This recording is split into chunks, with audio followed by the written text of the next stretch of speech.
tayo po ngayong araw. As you can see po, what to relate to our next generation. Sino po ba yung mga susunod po nating mga henerasyon? Nandyan po yung mga anak natin, yung mga apo po natin. Sa madali pong salita, our remnants po. They are our next generation. And from the title itself, what is the meaning of what to relate to our next generation? But before asking those questions po, actually, ito po muna yung bagay na dapat po ma-relay po muna sa inyo. Kasi if we don't have the accurate gospel po, then how can you relay this to your next generation po? Tama po ba? If you do not have assurance or confirmation po with this accurate gospel, there's no way you can relay this to your next generation po. Kaya nga po, from the word na binasa po natin, from Matthew 16:13 hanggang 20, alam ko pong alam ninyo sa verse 16. Ano pong sinabi po doon? Simon Peter replied, "You are the Christ, the Son of the living God." Then, let me tell you once again po. In the word Christ, everything lies here po. Lahat po ng bagay ay nasa salitang Kristo. What is this word Christ po? Yan lang po ba ay salita? Yan lang po ba yung salita po na naririnig po natin kapag every Sunday po when we receive the message po? So, everything lies from the word of Christ po. Ano po bang sinabi ni Yesu Cristo before He died on the cross? Ang sabi niya po, everything is finished. Sa halip na ikaw ang tumapos, ako ang tumapos. Sabi po ni Yesu Cristo. There's no need for you to use your own strength, your own efforts, because I, Christ, I already finished it on the cross. You don't have to finish everything on your own. You don't have to rely on your own knowledge. You don't have to rely on your own experience. You have to believe and you have to rely to me na siyang tumapos ng iyong problema at kasalanan sa cross. Kaya nga po, before you ask this question, what do I have to relay sa next generation ko? Kailangan niyo po munang tanungin ito. Ano yung dapat kong ma-receive na kailangan kong i-relay sa aking susunod na generation? In Genesis chapter 3, verse 15, these are the Bible verses po na lagi po namin ginagamit whenever we preach you yung gospel po sa inyo. Di po ba? But, we have to ask ourselves, ito bang mga bagay na to, do I really understand every contents here? Kahit yung word lamang po na Kristo. You know po, lahat po tayo meron pong, we have different kinds of struggles po sa buhay natin.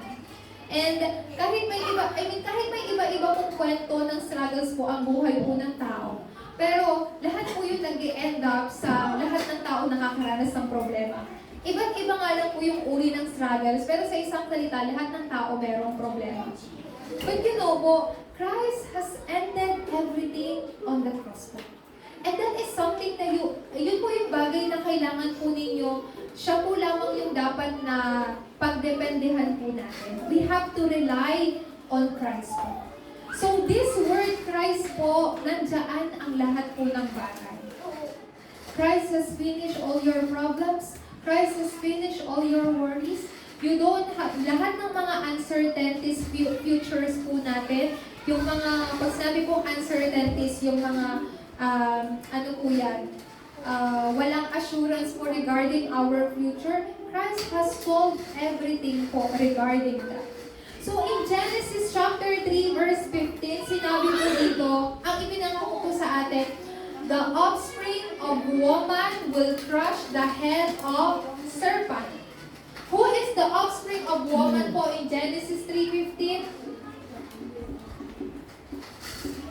Kasi kapag sinabi po natin offspring of woman, we all know na yun po si Kristo. Kasi lahat po ng tao ay ipinanganak po sa binhi po ng lalaki. Pero si Kristo po ay ipinanganak sa pamamagitan ng binhi ng babae. And in scientific way po, it doesn't make sense.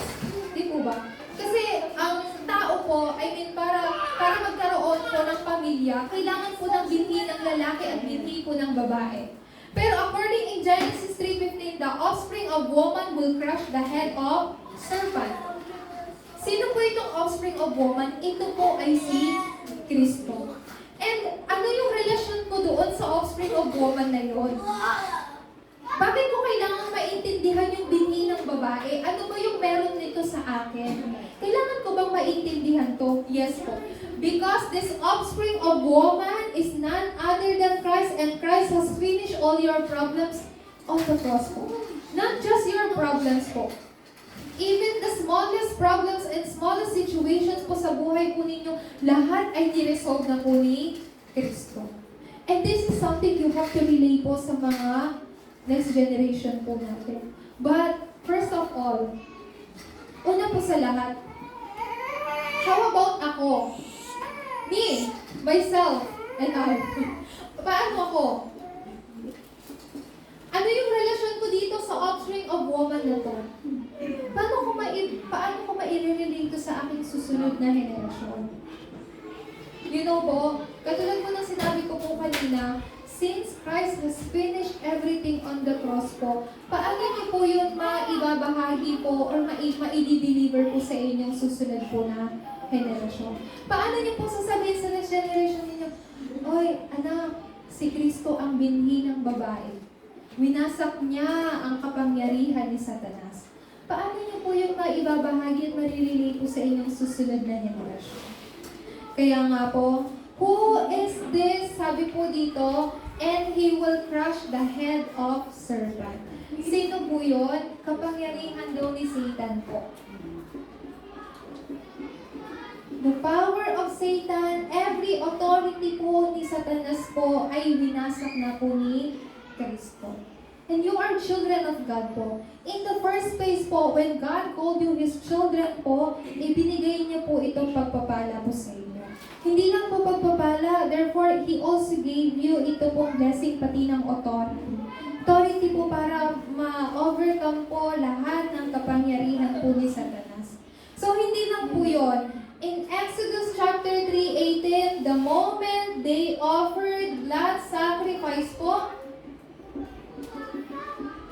they were able to escape from Egypt po. Sino po itong blood sacrifice po? Si Kristo po. Sa isang salita po, when we give our worship po sa Panginoon, that moment po ang Diyos ay kikilos at mawawasak po yung kapangyarihan po ni Satanas. So, ang worship po natin, it should not be an option lang po. Pag sinabi po kasing option, may mapagpipilian ka, di po ba? Pero yung worship po natin, hindi lang po parte ng buhay po natin, ito po ay mismong buhay po natin. So, hindi lang po, yung worship po natin, hindi lang base sa kung ano yung tawag po nito, kung ano po yung sitwasyon or yung surroundings po natin. Pero yung pagsamba po, alam niyo po, when they offered blood sacrifice po, God worked upon Israelites. They were able to escape from Egypt. So every blessings and answer lies in your worship. And this is something na kailangan po nating i-deliver po sa ating susunod na mga henerasyon. Na ang pagsamba ay napaka-importante po. Maybe, I don't know po, maybe some of you will be shocked po kapag sinabi ko po, ang pagsamba napaka-importante more than anything else. Maybe kapag sinabi po ni Pastora Sheila na ang pagsamba ang dapat unahin natin sa lahat ng bagay na ginagawa natin, maybe you will be shocked po.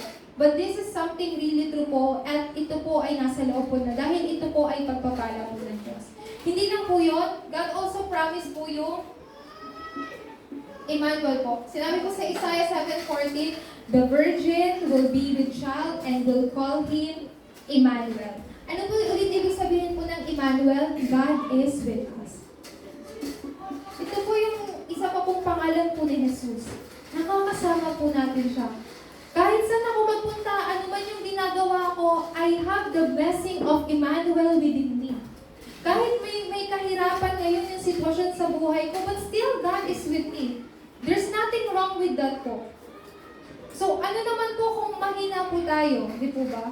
When people see us, we are weak po compared to them. Kung ikukumpara po sa ibang tao, they have much more experience and they have much more financial compared po sa atin. So what? Ano naman po? There's nothing wrong with that po because you are still child of God po. Yung mga Israelites people po, mas matitigas po yung mga ulo po nila sa atin. Kasi ilang beses po silang niligtas po ng Diyos sa mga strong nations, but they still go back po saan? Sa pagsamba sa Diyos-Diyosan. They still do not follow and listen to the word of God po. But still, God still choose to save them po. So, hindi rin po ba ganun din po sa atin? That's why po, there's nothing wrong if you are weak po. There's nothing wrong if you don't have money. There's nothing wrong if you lack anything po. The fact that God is with you po, that is a blessing na binigay po sa inyo ng Diyos. At yun po yung bagay na kailangan po ninyong i-deliver po sa ating mga susunod na henerasyon. Di po ba? And isa pong example, si Deaconess Jen po, yung mga bata, yung mga anak po niya very clingy po sa kanya. Sobrang clingy. And yung ano lang po, yung bunso po niya, ganyan. And to the point po na kapag halimbawa po, kasi may time po na naglilinis po dito si Deaconess Jen po. And kapag hindi niya po kasama yung anak niya na si Jehani po, nag-worry na po siya kasi iniiwan niya ng tulong. Nang baka paggising po, hanapin po siya agad. So I really pray po na si Deaconess Jen makareceive po ng answer po na to relay sa kanyang mga anak. Anak, kahit hindi mo ako makita, God is always with you. You have to give that kind of assurance and confirmation po sa mga anak po ninyo. Kasi you know what? Hindi po habang buhay nandito po tayo. Pero your remnants po, yung age po nila is 2030 and 2080. By 2080, for sure wala na po si Deaconess Maria dito. By 2080, si Pastora po, I think I'm already 80 years old that time po. Pero yung wala na po kayo. Ako 80 years old din. Pero yung mga remnants po ninyo, they are living in that age po. Ito pong mga bagay po na to, kailangan niyo po magkaroon po ng assurance within this. The moment you have assurance po within this, yun po yung time na mai-relay niyo po yun sa inyong susunod na henerasyon. You have to teach them po sa mga bata na kahit saan po sila pumunta, ang pagkilos ng trono po ng Diyos sa kanila ay lagi po nilang kasama. Amen po ba? Like for example po, you cannot take care of your children 24 hours. So ano po yung dapat gawin ni Sister Camille? Pray for God's kingdom po. Lord, hindi ko nakikita kung ano yung pinagagawa ng anak ko sa school. So please, ano nga po ito, mag-send po kayo ng angels to protect them. Di po ba? That's how we should do po. Hindi lang po yun. Ito po yung binigay po sa ating pangako po sa atin ng Diyos. Ano po ito? Si Jesus ang Kristo, ang anak ng Diyos na buhay. This is the blessing and authority po that has been promised to you in the name of Jesus Christ po. Ano daw po? Pagpapala, pati, kapangyarihan. Kanino po yan? Sa inyo po. Ano pa pong authority binigay po sa inyo? Binigyan rin po kayo ng kapangyarihan para wasakin ang kapangyarihan po ni Satanas. What is the reason why the Son of God came to this earth po? What is the reason daw po? The reason is to destroy the devil's work. Jesus Christ is the true King. And this very Jesus Christ is within you po. So you have the authority to break and crumble down Satan's authority. Ano po ba yung meron si Satan? He has the power to control this world po. According sa Bible, he is the fake king of this world. If we cannot see Satan, then how can you be able to overcome him? You have given the authority po. You have given the power to crumble down his power po. Hindi lang po yun. Alam niyo po yun, may mga iba't ibang words po eh. Crumble down, destroy, to bind. Lahat po ng yan ay binigay na authority po sa inyo para hindi po kayo mapagtagumpayan ni Satanas. Ito ba? So, God has given you the authority to bind the authority of Satan. What kind of power, what kind of authority has been given to you po? The authority in the name of Jesus Christ. You know po, let me tell you once again po. These 5 things po na sinabi po sa atin, these are something na kailangan daw po natin i-relay sa mga remnants. But, you have to ask this question, we have to ask this question, how can I relay these 5 things sa mga remnants if I do not have confirmation within this? Tama po ba? Who is Christ in my life? Kailangan niyo po yung tanungin lagi sa inyo po everyday. Sino si Kristo sa buhay ko? Si Kristo lang ba yung si Kristo lang ba yung Kristo na naririnig ko every Sunday kapag nagwo-worship ako? Hindi lang po. Kailangan po ninyo laging ma-confirm ito si Kristo araw-araw po. Pinaka-importante po, kailangan po ninyo laging ipapahayag sa inyong labi, si Jesus ang aking Kristo. Si Jesus lamang ang aking Kristo. And this is something you should do every day po. Ano ba po? Bakit daw po natin kailangan po itong sabihin sa atin pong mga susunod na henerasyon? Why? Because this is a sure covenant. Siguradong tipan na ibinigay po sa atin ng Panginoong Jesucristo. So, maglalagay po ako ng mga some Bible verses po dito. Who is Christ? He is Christ before creation. In John chapter 1 verse 1, basahin ko na lang po para sa bawat isa. 1 chapter 1 verse 1, sinabi po rito, nang pasimula ay naroon na ang salita ay kasama ng Diyos at ang salita ay Diyos. Sino po ang salita po ng Diyos? Si Jesucristo. Sabi po dito, nang pasimula, naroon na daw po ang salita. Meaning to say po, before the creation po, Christ already exists. And this Christ po ay nasa inyo. You know po, wala pong bagay na nilikha ng Diyos dito sa mundo nang hindi sa pamamagitan ni Kristo. Kasi si Kristo ay salita. What else po? In John chapter 1 verse 14, this Christ is the incarnated Christ. Basahin ko po sa verse 14. Sabi po dito, naging tao ang salita at nanirahan sa piling namin. Nakita namin ang kalwalhatiang tunay na kanya bilang kaisa-isang anak ng Ama. Siya ay puspos ng kagandahang loob ng katotohanan. Who is Christ daw po? He is Christ before creation. He is the incarnated Christ. Nagkatawang tao daw po ang salita. So, bakit po ba kailangan mag-incarnated ni Kristo? Bakit daw po kailangan ni Kristo magkatawang tao? Dahil daw po to solve our problems and sins on that cross. And what else po? This Christ in 1 Corinthians chapter 3 verse 3 to 4, when He died on the cross, the reason why He incarnated is to die. Pero hindi po siya nanatiling patay. In 1 Corinthians 15:3 to 4, siya po ay muling nabuhay.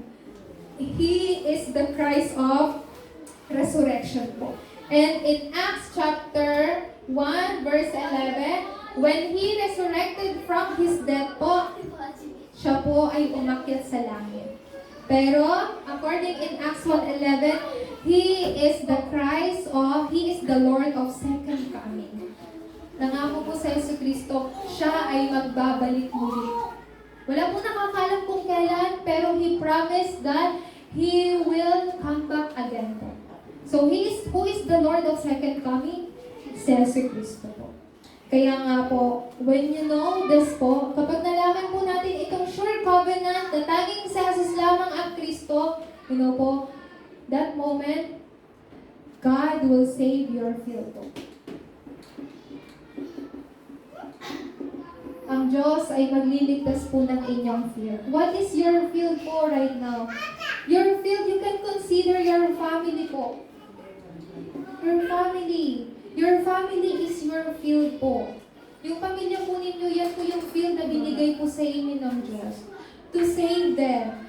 To relay po yung gospel po sa kanila. Ganyan po. So, before po, ang pinapanalangin ko lang po, Lord, makasama po namin si Sister Camille na mag-worship with us. And right now, she's here. And this time, si Sister Camille, this is the time to pray for your husband po na makasama po ninyo to worship. Pastora, he's so busy po eh. Pag di po siya nagtrabaho, wala kaming makakain. Yes, it's true. Tama po, it's true po. But then, your prayer po, yung panalangin po ninyo, na makasama yung asawa po ninyo to worship is the best prayer po na maibibigay niyo po sa Panginoon. So, saving the souls po, yun po yung panalangin na nais po ng Diyos sa buhay po natin. And what else po? Hindi lang po family, napakarami po. Yung mga taong nakapaligid po sa inyo, they can be your target po para sa evangelism. Then, pangalawa po, when you have this sure covenant po, before this, you know po, before this, the forces of darkness is crumbling down po. Meaning to say, all Satan's strongholds po, lahat po ay nawawasak. Lahat ng kapangyarihan, lahat ng authority po ng kadiliman ay nawawasak before this. Before who? Before Christ. Sino po ang kinakatakutan po ni Satanas? Si Kristo po. Hindi po siya natatakot sa malaking katawan ni Deaconess Beth, si Satan. Satan is afraid because of, natatakot po si Kristo natatakot po si Satanas kay Kristo, kay Deaconess Beth dahil kay Kristo. Kasi Christ is within niya po. Kung wala pong Kristo si Deaconess Beth, wala pong reason para matakot sa inyo si Satanas. But he is afraid of you because you have Christ within you.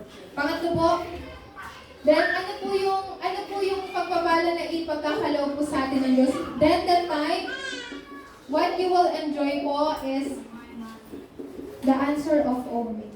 Kagaya po ng sinabi ko po, hindi lang po Kristo, pero natatanging Kristo po. Ipagkakaloob din po sa atin ng Diyos yung answer ng uniqueness. There is always uniqueness po kay Kristo. At paano po natin ito mai-relate po sa mga remnants?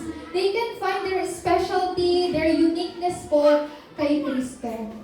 You know po, when I received this gospel po, ako din po masyadong malabo. What is my specialty? What is my talent? What is my uniqueness po? I cannot see clearly of that po. Kasi ang lagi kong nakikita yung surroundings ko, yung reality ko, yung bata pa ako, kailangan ko lang magtinda ng basahan sa labas. So instead na makita ko yung ako na anak ng Diyos, what I saw is my reality po.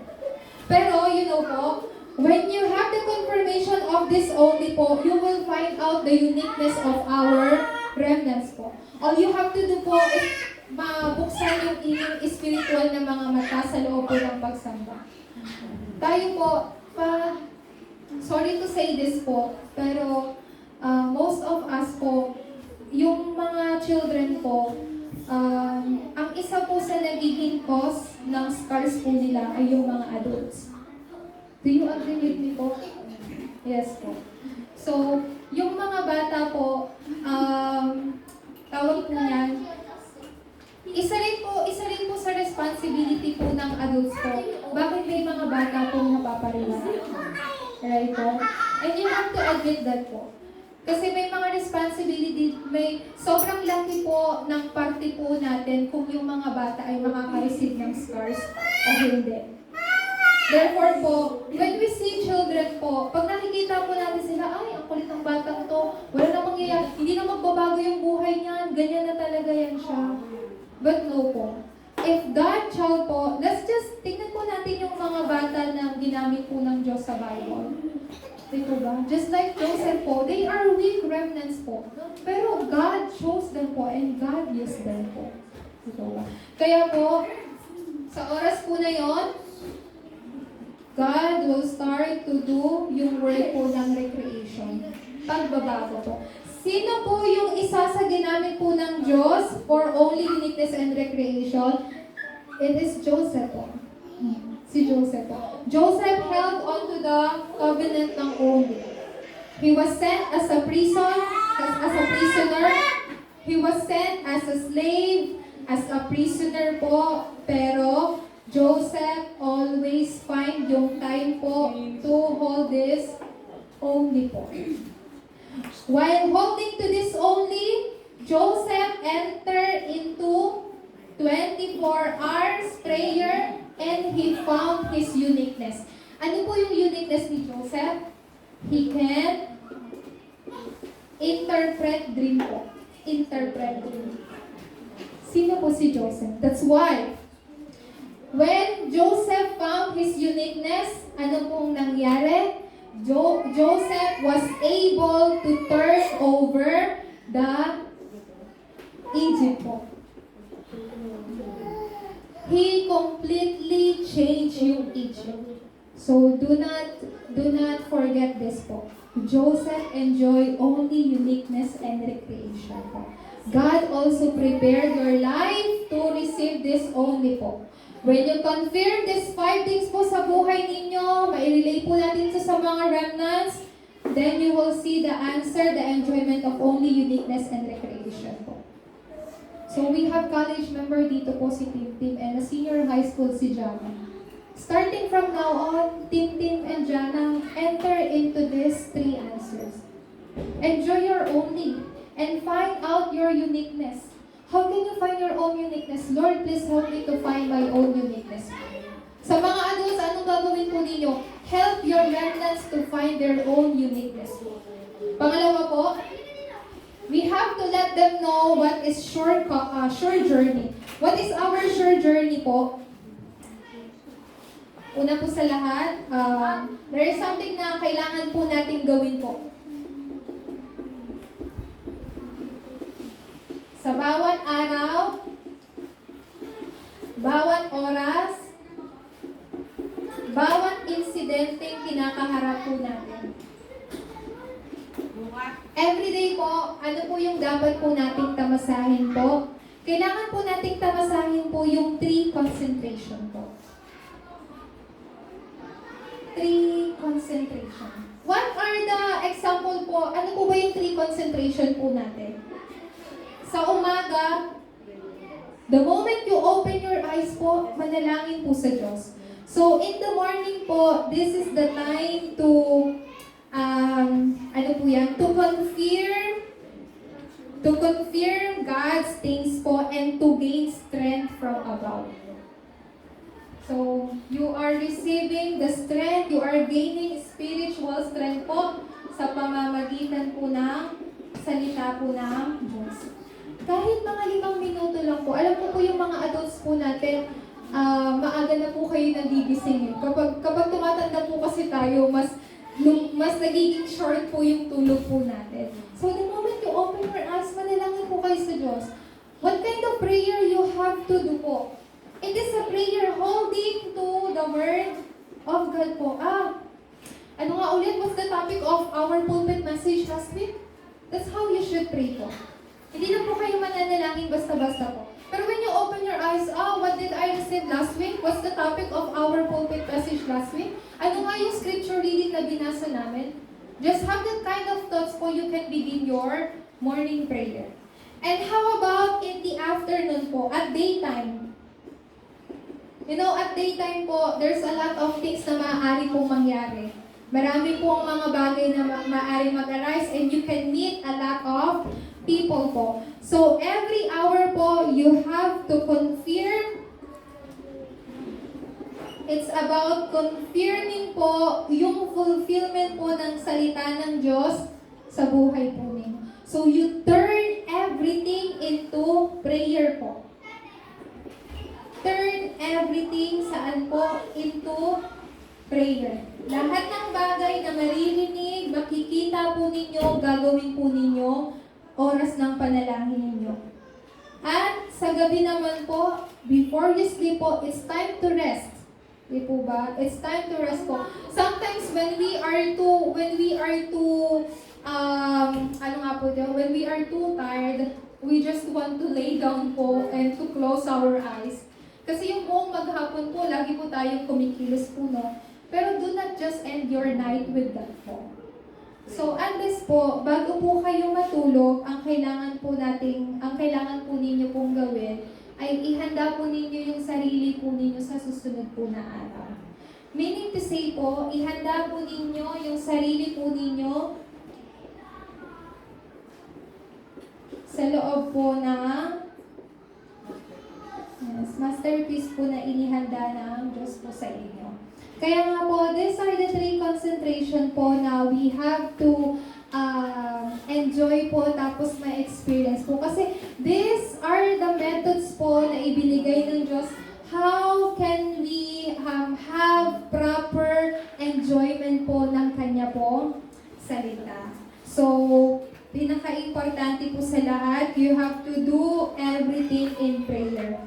When you are in prayer po, you can able to see every fear po.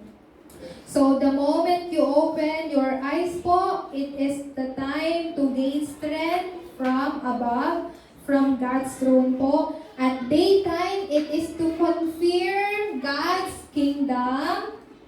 Kahit saan po kayo magpunta, ano man po yung ginagawa po ninyo, and its work po. And at night po, find God's answer po. Kaya po, dahil ito po yung ibinigay po sa atin ng Diyos, pag-uwi niyo po sa inyo pong mga tahanan, please find these verses po. Basahin po natin siya. Psalms, Awit, chapter 5, verse 3. Psalms 23 verse 1 and Psalm 17. Can we read po? Isa-isa po. Awit, chapter 5, verse 3. Ayan po, nakasaad po dito, sa kinaumagahan, O Yahweh, tinig ko'y iyong dinggin, at sa pagsikat ng araw, tugon mo'y hihintayin. So these are David's confession po. And at sa 23 verse 1 naman po, si Yahweh ang aking pastol, hindi ako magkukulang. At sa 17 verse 3 naman po, kaibuturan ng puso ko ay iyong nababatid, kahit sa gabi ikaw sa akin nagmamasid. Siniyasat mo ako at napatunayang matuwid, walang kasamaan maging sa aking bibig.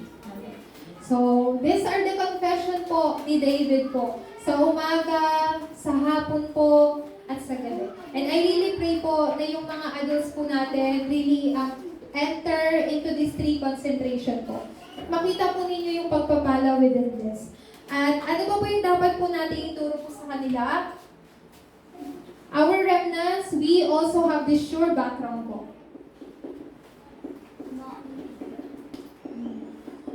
We have to begin this holy meditation po. What is holy meditation po? It is by holding the word of God po. Manalangin, pinapanghawakan yung salita sa loob po ng panalangin. Why po? Kapag kayo po ay pumasok sa loob ng holy meditation, pinapanghawakan ng salita at manalangin po, ang kapangyarihan po ng trono ay magsisimulang kumilos po sa buhay niyo. And at that time, every fundamental things will be restored and will be healed po sa buhay ninyo. Sa madali pong salita, yung tunay na kagalingan po ay magsisimula. And this is the time where you can see the work of God's kingdom. What is the work of God's kingdom po? In God's kingdom, there is righteous, peace, and joy po. Sino po ang hari ng kaharian ng Diyos? Ang Diyos po. And inside of His kingdom, you can enjoy His righteousness, His true joy, and His true peace po. Makikita po ninyo yung pagkilos ng banal na Espiritu. And then, starting from that, the darkness will crumble down po. Lahat ng kapangyarihan po ni Satan. So, ano po yung dapat po natin ulit ma-enjoy po dito? Let us relay po sa ating susunod na henerasyon the sure covenant, sure journey, and sure background that God has already prepared from the beginning. And what is your relationship with Christ po? This is something na you have to always think about po every day. Hindi lang po dapat ninyo ma-receive si Kristo every Sunday. Hindi nyo lang dapat po marinig si Kristo every Sunday po ng worship. Pero kailangan nyo po siyang laging i-confess po sa buhay po ninyo. Then, maiintindihan po natin yung 5 bagay na yan. Sa ating pong conclusion, which path or what kind of path we are taking right now?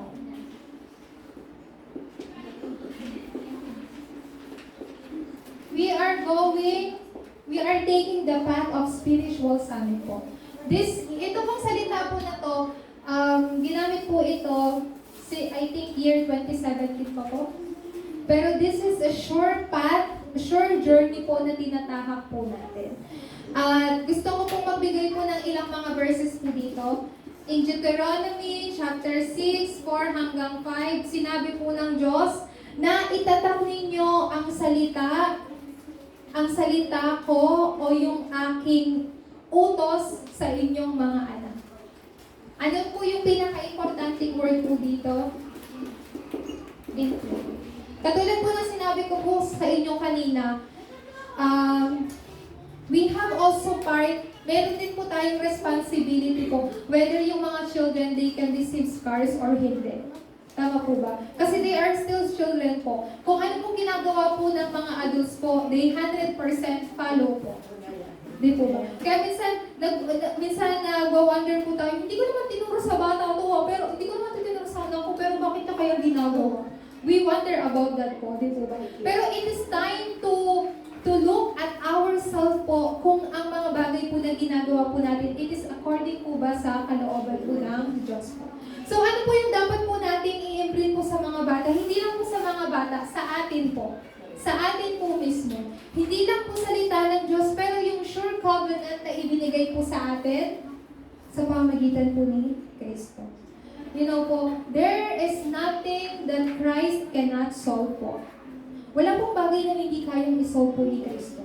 Lahat po ay sinolusyonan na po niya. And then, in 1 Samuel chapter 7, 1 hanggang 15, ito po yung time na yung mga Philistines ay aatake na po sa Israelites. Pero si Elisha po, he started to offer blood sacrifices po sa Panginoon. So, when he started to pray po and begin yung blood sacrifice po, sa oras po na yun, yung kadiliman po ay nawasak. Philistines cannot attack them. So, ano pong ibig sabihin po niyan? Katulad ng pinaliwanag ko po dito. Asan na yun? So, ayun po. So, ibig sabihin po ng the moment we give our worship po sa Panginoon, yun po yung oras na tayo ay tumatanggap po ng pagpapala. Yun po yung oras na nawawasak po yung kadiliman po. Just look at Elisha po.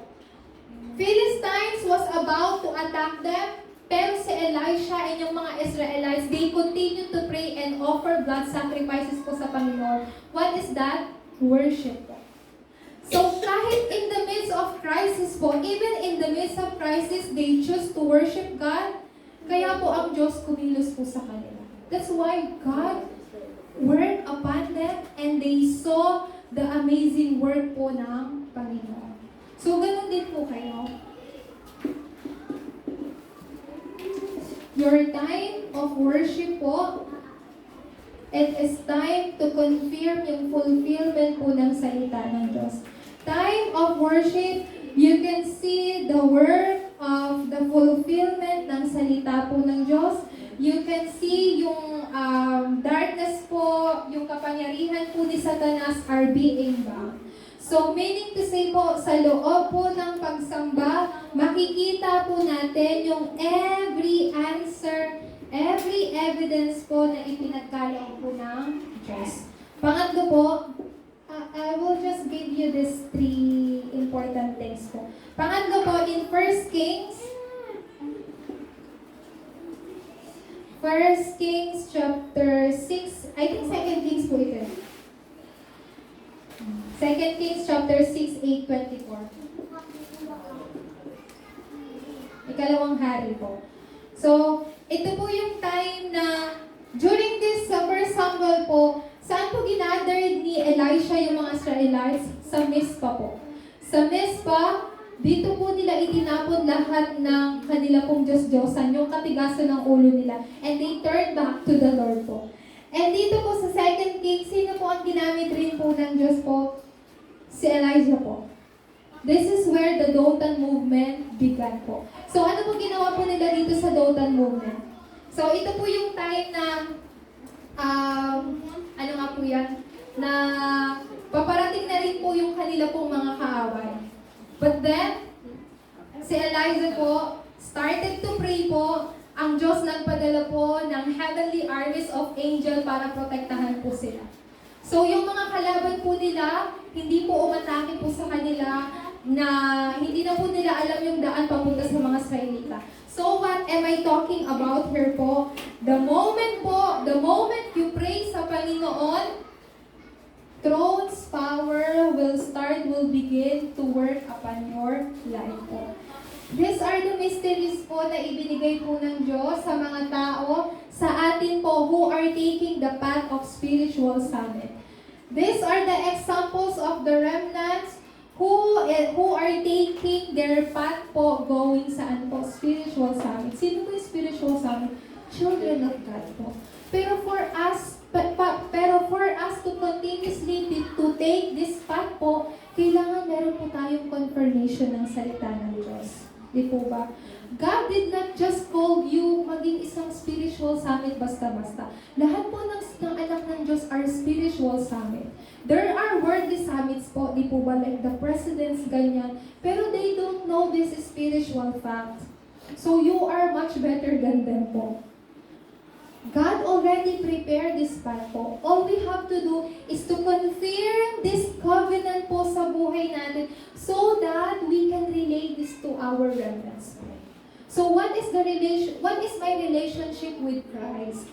So hindi lang ulitin ko po, si Kristo po, hindi lang po dapat natin naririnig every Sunday po. It should be your daily confession po. Si Jesus ang aking Kristo, ang anak ng Diyos na buhay.